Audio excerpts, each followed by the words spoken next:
I should have known something was wrong when they hired me after a 5-minute phone call. No interview, no background check, just a desperate voice on the other end asking if I could start immediately. Night shift, front desk, the Northern Lights Lodge in Fairbanks, Alaska, 11 p.m. to 7 a.m., 5 nights a week through the Christmas season. The pay was good. Too good for what should have been an easy job watching an empty lobby while guests slept upstairs. I should have asked why they were so desperate. My name is Rachel, and I'm 23 years old. I moved to Fairbanks 6 months ago for a fresh start after dropping out of college. I needed money, needed something to do with my nights since I wasn't sleeping much anyway. The lodge seemed perfect. Quiet, simple, nothing that could go wrong. The Northern Lights Lodge sits on the edge of town, a 3-story building that was probably beautiful once. Now it just looks tired.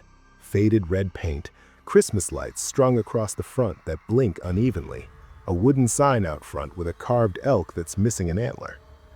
Inside is nicer, warm. A stone fireplace in the lobby that's always burning, dark wood paneling on the walls, framed photos of the aurora borealis everywhere, a Christmas tree in the corner covered in ornaments that look older than me. The front desk faces the entrance. Behind it is an office, a small break room, and a wall of old-fashioned key hooks, the kind with actual metal keys hanging from brass pegs, each one tagged with a room number. My first night was a Tuesday, 3 weeks before Christmas. The manager, Dennis, met me at 11. He was a thin man in his 50s with gray hair and eyes that never quite met mine. He spent 10 minutes showing me the computer system, how to check people in, how to handle the phone. Then he showed me the security monitors. 4 small screens behind the desk showing different camera angles. Lobby, front entrance, second floor hallway, third floor hallway. "Watch these," Dennis said. "If you see anything unusual, call me immediately." What counts as unusual? He hesitated. For a long moment, he just stared at the monitors. "You'll know," he finally said. Then he handed me a key to the front door and left. The lobby was silent after he was gone, just the crackle of the fireplace and the hum of the heater. Outside, snow fell in thick sheets, coating the parking lot. I sat behind the desk and waited. The first few hours were boring. I scrolled through my phone, watched videos, ate the sandwich I'd brought. At one point, a guest came down for ice, an older woman in a bathrobe who smiled at me and said goodnight. Normal, easy. Around 2 in the morning, someone checked in. I heard the front door open and looked up. A man walked in, brushing snow off his coat. He was tall, maybe 40, with dark hair and a face I immediately forgot the moment I looked away. "I have a reservation," he said. His voice was flat, empty. I pulled up the computer. Name? James Corvell, room 237. I typed it in. The reservation was there. 1 night, paid in advance. I grabbed the key from the wall behind me. Room 237, second floor, end of the hall. "Here you go, Mr. Corvell. Checkout is at 11. He took the key without looking at me, walked to the stairs, disappeared up to the second floor. I watched him go, then went back to my phone. It wasn't until almost an hour later that I glanced at the security monitors. The second floor hallway was empty. I could see most of the corridor on the screen. Doors on both sides, dim lighting, everything still. But something felt wrong. I leaned closer to the monitor, counted the doors, tried to figure out which one was 237. Then I realized there was no room 237. I turned and looked at the key wall behind me. The keys went up to 228. The third floor had rooms in the 300s. There was no second floor room in the 230s. My stomach tightened. I stood up and walked to the stairs, climbed to the second floor. The hallway was empty and quiet. I walked to the end, checking every door number. 210, 212, 214, 216, 218, 220, 222, 224, 226, 228. Then the hallway ended. No room 237. No door. Nothing. But I'd given him a key. I'd seen it on the wall. I'd watched him walk up here. I went back downstairs, checked the key wall. The 237 hook was empty. I sat down at the desk, my hands shaking, pulled up the reservation again. James Corvell, room 237, one night. I clicked on his profile. Checked in December 17th, 2024. I scrolled down. Checked in December 17th, 2023. Checked in December 17th, 2022. My throat went dry.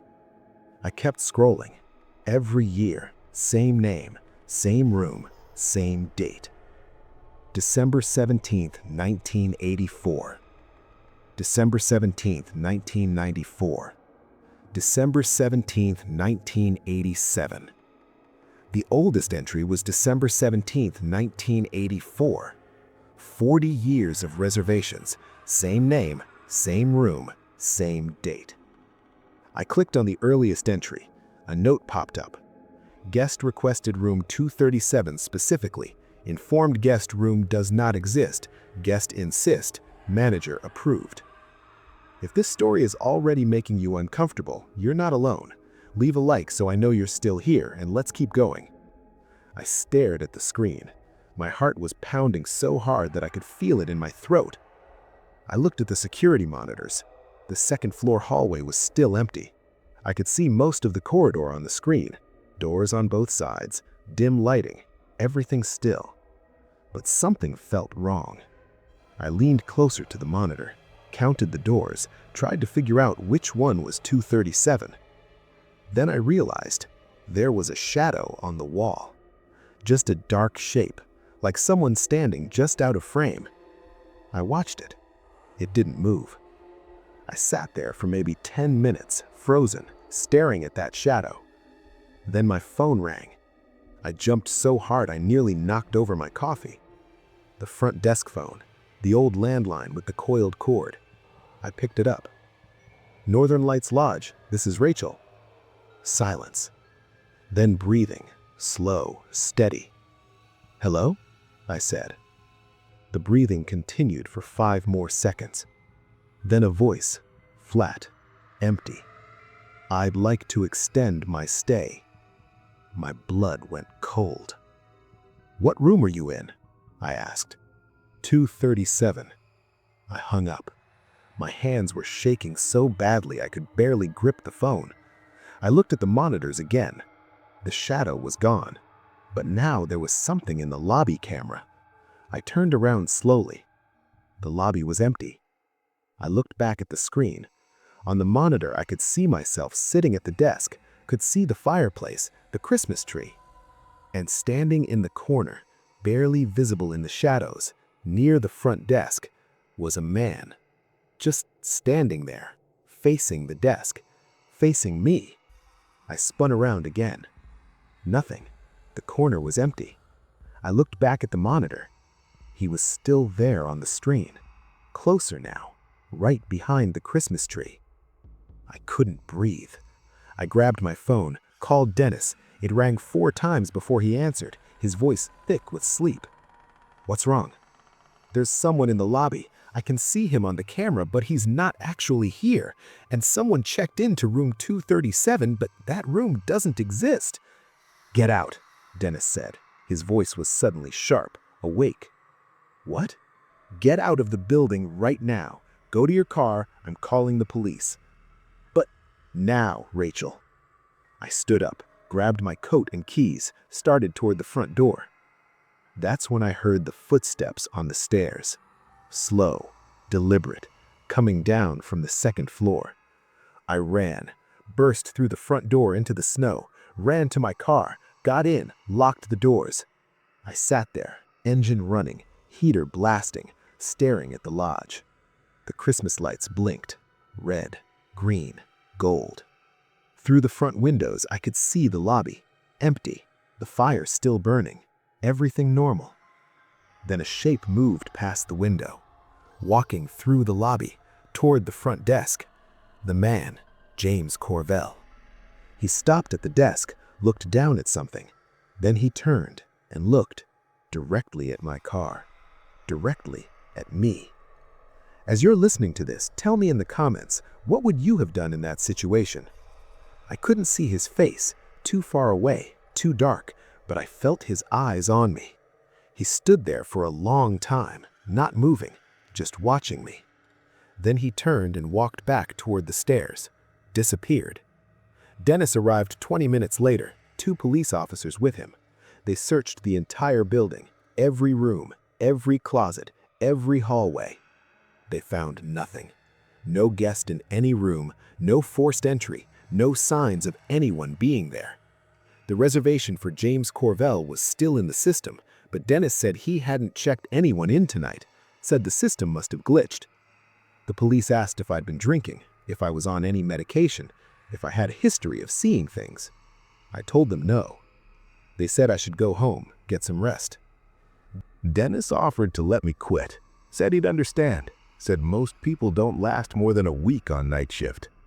I asked him why. He looked at me for a long time. Room 237 did exist once, he finally said. Until 1984, it was a fire. A guest died. They sealed the room off during renovations, turned that space into a storage area. But people still try to check in, every year on the same night. What people? It's always the same man, same name. We've changed the computer system 4 times, deleted the old reservations, but they come back, and so does he. Who is he? Dennis shook his head. The guest who died, James Corvell, December 17th, 1984. They found him in the room, sitting in a chair, staring at the door, like he was waiting for something. Medical examiners said he'd been dead for hours, but the front desk had a record of him calling down just 20 minutes before they found him. My skin went cold. What did he say when he called? He asked to extend his stay. I quit that night, told Dennis I couldn't come back. He paid me for the full week and didn't argue. I found a new job 2 days later. Retail, day shift, busy and bright and full of people. But sometimes, late at night, I think about that lobby, about the security monitors, about the shadow at the end of the hallway that shouldn't exist. And I think about the reservation system, how every year on December 17th, James Corvell checks in, how he's been checking in for 40 years, how he always requests room 237. I looked it up later, did some research, found newspaper articles from 1984. The fire was small, contained to 1 room, but James Corvell didn't die from the fire. He died from smoke inhalation. They found him sitting in a chair, facing the door, waiting. The article said he'd checked in alone, said his family didn't know he was in Alaska, said he'd bought a one-way ticket from Seattle the day before. Like he came here for a reason, like he was meeting someone. The article included a photo, a picture of James Corvell from his driver's license. I stared at it for a long time. He looked exactly like the man I'd checked in that night. Exactly. Down to the coat he was wearing, the way his hair fell across his forehead, the empty expression in his eyes. The photo was taken in 1983, 41 years ago. I called Dennis, asked him if he'd ever actually seen James Corvell, if anyone had. He was quiet for a long time. The night manager in 1984 saw him, the one working when he died. She's the one who found him in the room hours later. What happened to her? She quit the next day, moved out of state. I tried to contact her once a few years ago to ask about it. Her family said she'd passed away, but before she died, she kept telling people the same thing. What? That he was still there, still checking in, still waiting. She said she could see him sometimes in old photos of the lodge, standing in the background, watching. My stomach dropped. What do you mean, old photos? The ones in the lobby, the framed pictures on the walls, the ones from the 70s and 80s when the lodge first opened. I hung up and looked through the photos I'd taken that first night, just random pictures of the lobby, the Christmas tree, the fireplace, the old photos on the walls. I zoomed in on one, a black and white photo from 1979, the lobby during Christmas. Guests standing around the tree, smiling. And in the background, barely visible in the shadows near the front desk, was a man. Tall, dark hair, standing perfectly still, staring directly at the camera. James Corvell, 5 years before he died. I deleted the photos, all of them, but I can still see him when I close my eyes, still standing there, still waiting. I don't know what he's waiting for, but I know he's still at the lodge, still checking in every December 17th, still walking up to room 237 that doesn't exist anymore. The current night shift worker quit last week. Dennis called me yesterday, asking if I knew anyone who needed a job. I told him no. He said he's having trouble keeping staff, said people don't last more than a few nights, said they keep seeing things on the security monitors, shadows in the hallways, shapes in empty rooms, a guest checking into a room that's been sealed off for 40 years. I asked him why he doesn't just shut down the lodge, sell it, tear it down. He said he's tried. Every buyer backs out, every demolition crew refuses. They say the building feels wrong. They say they see someone in the windows after they leave, someone watching them drive away. Dennis said he's accepted it now. Said the lodge will probably be there long after he's gone. Said James Corvell has a reservation for December 2025. Same room, same request. And someone will be working the front desk that night. Someone will check him in. Someone will walk him up the stairs to a room that doesn't exist anymore. Someone will see him on the security monitors, standing at the end of the hallway, staring at the camera. I hope it's not you. If this story stuck with you, subscribe for more real horror stories like this. New stories every week. Lock your doors, turn off the lights, and I'll see you in the next story.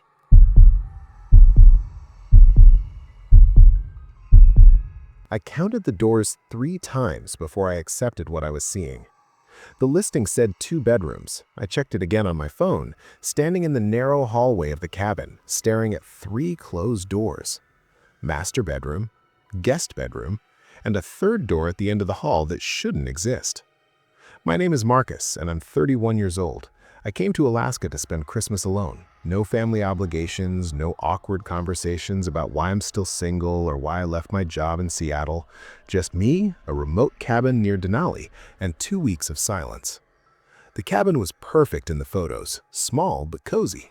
Wood-burning stove, large windows overlooking the mountains, 2 bedrooms, 1 bathroom, a kitchen that opened into a living area, exactly what I wanted. The drive from Anchorage took 4 hours through heavy snow.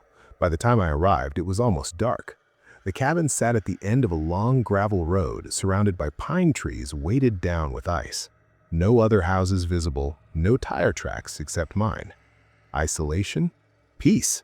Exactly what I paid for. I parked and grabbed my bags from the trunk. The air was so cold it burned my lungs. My breath came out in thick clouds. The cabin looked just like the photos. Dark wood, a covered porch, Christmas lights strung along the roofline that weren't turned on. The key was under the mat just like the owner said it would be. I unlocked the door and stepped inside. Warm air hit me immediately. The owner must have left the heat on. The interior was small but well maintained. Hardwood floors, a stone fireplace, a Christmas tree in the corner, already decorated with lights and ornaments. I set my bags down and looked around.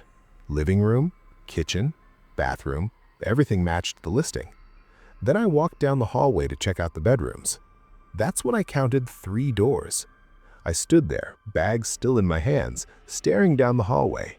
Master bedroom on the left, I could see through the open door, a queen bed, a dresser, windows overlooking the forest. Guest bedroom on the right, also open, twin bed, small closet, simple. And at the end of the hall, a 3rd door, closed. I pulled out my phone, looked at the listing again, scrolled through the photos. 2 bedrooms. The photos showed the master bedroom, the guest bedroom, no 3rd room. Maybe it's a closet, I thought, or storage. But the door looked like the others, same size, same style. A real bedroom door, not a closet. I walked down the hallway, reached for the doorknob. My fingers touched the metal and I pulled back immediately. It was freezing. Not just cold, freezing, like touching ice. I looked at my hand. My fingertips were red where I'd touched the knob. I tried again, using my sleeve this time, gripped the knob and turned. Locked. I stood there for a minute staring at the door, trying to figure out why a storage closet would be locked, why the doorknob would be that cold when the rest of the cabin was warm. I checked the key ring the owner had left, just one key, for the front door. I decided to text the owner, maybe they'd explain. "Hey, I just arrived at the cabin. Quick question, there's a third door at the end of the hallway. Is that a storage closet? It's locked and I don't have a key." I hit send and waited. No response. I unpacked my things in the master bedroom, made dinner in the kitchen, tried to relax. This was supposed to be my escape, my chance to decompress after the worst year of my life. Layoffs, breakup, my dad's death in October. I just wanted silence and space to think. The cabin was perfect for that. No TV, no Wi-Fi, just me and the mountains.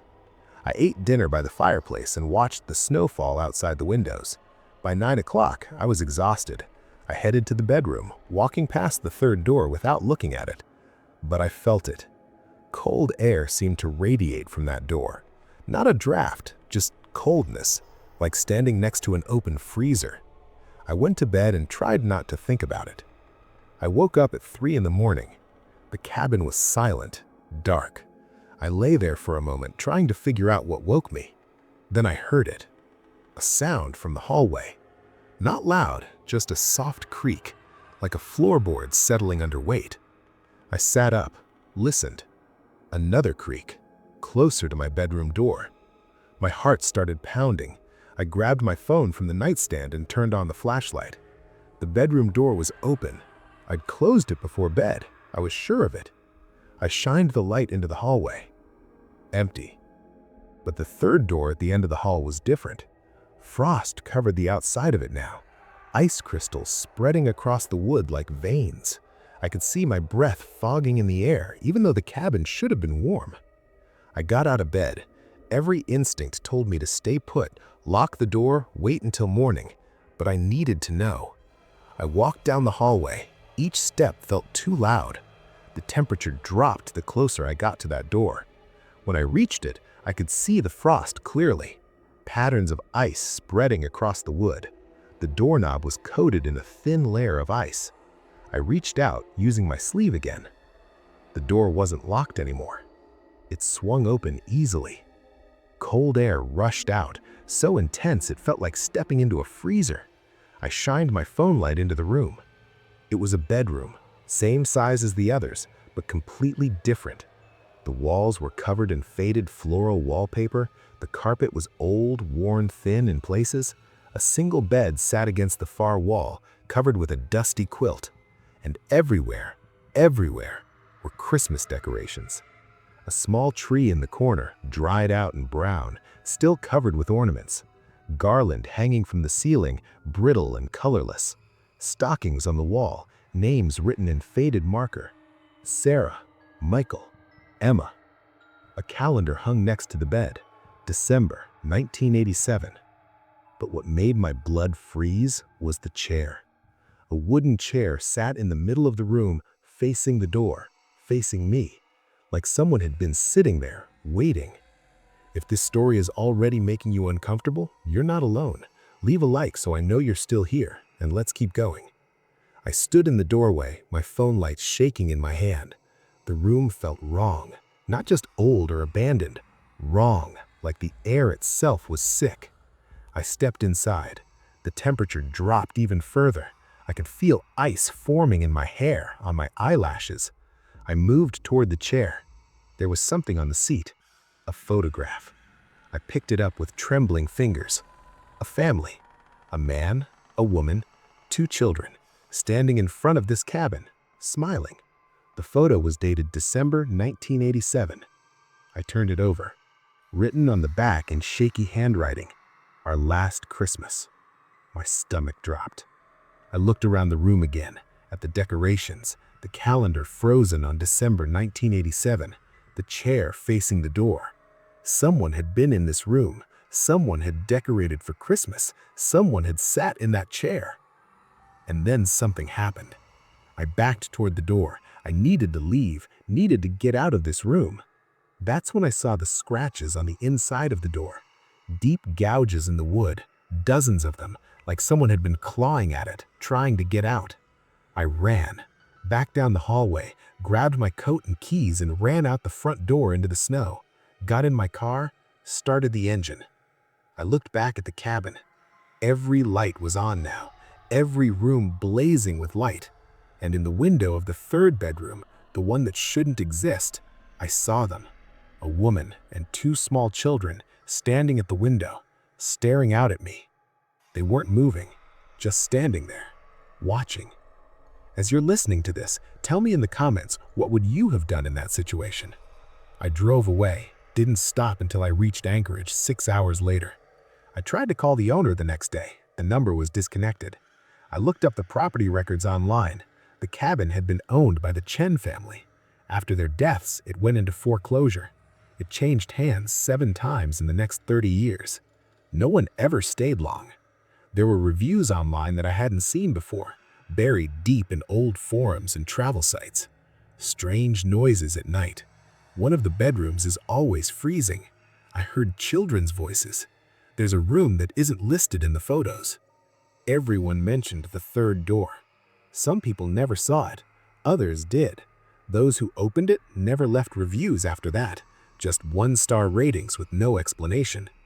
I found one detailed post from 2015. I rented the cabin for a week. Everything was fine until the third night. I heard scratching from one of the rooms. When I opened the door, the room was decorated for Christmas. Old decorations from the 80s. There was a chair facing the door. I heard a child's voice asking me to let them out. I left immediately. The owner refused to refund my deposit, said the room didn't exist, said I was making it up. But I know what I saw. That family is still in there, still decorating for Christmas, still sitting in that chair, waiting for someone to let them out. I tried to report it, called the state tourism board, local police. No one was interested. The cabin is still listed on rental sites, still taking bookings. The photos still show 2 bedrooms. But that third door is there. I know it is. And that family is still in that room, still decorating for Christmas, still sitting in that chair, waiting for someone to let them out. I looked up the full police report from 1987. It took weeks, but I finally got a copy. There were details the news articles didn't mention. When they found the family, the bedroom door was locked from the outside. Not the inside, the outside. Carbon monoxide poisoning can cause confusion, disorientation, but it doesn't make you lock a door from the wrong side. Someone locked them in there. The police investigated, but never found evidence of foul play. No signs of forced entry, no suspects. They ruled it accidental death and closed the case. But I read the witness statements. The neighbor who found them said something strange. He said when he arrived at the cabin that day, he saw someone in the window, a man, just standing there, watching him approach. When he got inside, there was no one there, just the family, dead for over a week. The neighbor insisted he saw someone, but police found no evidence anyone else had been there. I think about that a lot. About the family in that room, about the chair facing the door, about the scratches on the inside of the wood, about the man in the window that the neighbor saw. I think someone did lock them in there, and I think they're still in that cabin. Not just the family. Whoever did this to them. Last week, I got an email from the rental company. The listing had been updated. Cozy cabin near Denali, 3 bedrooms, perfect for families, recently renovated. 3 bedrooms. They're not hiding it anymore. I looked at the new photos. The third door is visible now, right there in the hallway shots. And in one of the photos, a wide shot of the hallway, if you zoom in on the end, past the third door, you can see something. A shadow on the wall. The shape of someone standing just out of frame. Someone who's been there since 1987. Someone who's still waiting. I called the rental company, asked them about the third bedroom, asked them if they knew what happened to the Chen family. The woman on the phone was quiet for a long time. "We're aware of the property's history," she finally said, "but the cabin has been thoroughly inspected and renovated. It's completely safe." "What about the people who hear voices, the people who see things?" "I'm not sure what you're referring to." "The family, the children, they're still in there." She hung up. "I created a fake account and left a review on every rental site I could find, warning people, telling them about the third room, about what happened to the Chen family." The reviews were deleted within hours. But people keep renting it. Families looking for a quiet Christmas getaway. Couples wanting isolation. I wonder how many of them see the third door. How many of them open it? How many of them hear the voices asking to be let out? I got one message last month from someone who'd stayed at the cabin over Christmas. "You were right. The third room is real. I opened it. I saw the decorations, the chair. I heard them. But there was something else. Someone else. I saw him in the mirror, standing behind me. He smiled. Then the door slammed shut. I couldn't get it open again. I heard screaming from inside, children screaming. I left that night, but I keep having dreams, the same dream every night. I'm standing in that hallway. The third door is open. The room is dark, but I can see the chair, and someone is sitting in it now, facing the door, facing me, waiting. And I know somehow that if I ever go back to that cabin, I'll walk into that room, I'll sit in that chair, and I'll wait too, forever. If this story stuck with you, subscribe for more real horror stories like this. New stories every week. Lock your doors, turn off the lights, and I'll see you in the next story.